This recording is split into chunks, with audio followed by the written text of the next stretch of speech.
Sa 4-piece, wala ang pangalan ko. Sa tupad, wala din ang pangalan ko. Sa ayuda, wala pa rin ang pangalan ko. Ngayong botohan, wala rin ang pangalan mo sa listahan ko.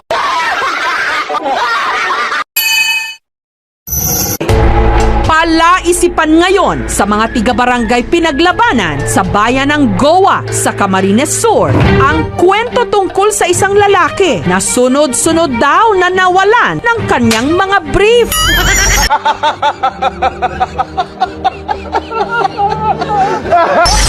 Taga dyan po sa may Barangay Curva, malapit sa ilog siya nakatira. Matangos ang ilong niya tapos matangkad siya.